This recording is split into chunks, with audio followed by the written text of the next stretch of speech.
It's funny because he didn't come across as shy, but I would say he was introverted, often didn't like crowds and whatever, but he was certainly friendly enough and joked with people, and he was very loving.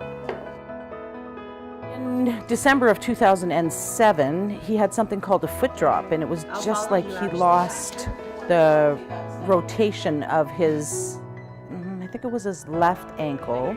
And between December 2007 and June 2008, they did a series of testing, CAT scans, and they did specifically testing for like nerve conduction study testing.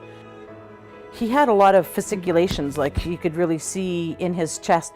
And so when he went to the second set of nerve conduction study tests with a neurologist, we pointed that out to the neurologist. I said, look, he took off his shirt, and it was like you could just see his nerves jumping in his chest, and that was the day that he got the diagnosis of ALS.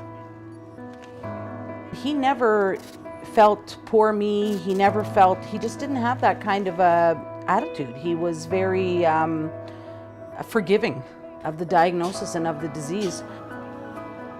He went up north to see his sister who lived in the Peace Country in Alberta, and on his way back he heard on the Prince George radio that there was an ALS walk like the next day. It was right away, and we missed it that first year. So we went up 2009 and 2010 to the Prince George walk, just because my husband was interested in connecting with somebody with ALS or with people that were associated with it, because it is relatively rare. Huey was awesome. I loved him. We bantered back and forth all the time. We had the same sense of humor. We had a lot of fun together.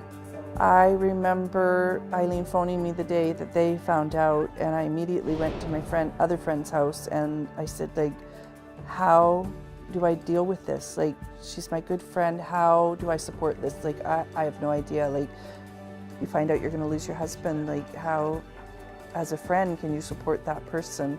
And we just went one step at a time. My husband had his jaw locked 3 times, and when we went to the hospital, the one doctor said, he'd never treated with somebody with ALS. Like, but all of this stuff was in hindsight when I thought, wow, there was just no ALS support or nobody to talk to here in regards to that. Well, Heather, like she said, originally suggested that we start a walk, and as soon as I felt I was able to put energy into that, we did that, and we just contacted ALS BC, and they just, bam.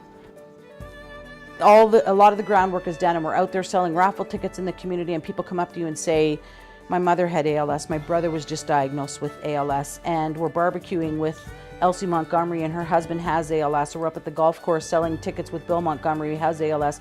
Those are all the things that remotivate you. The people that you connect with, the people that you see are affected and associated with ALS, that's purely my motivation now.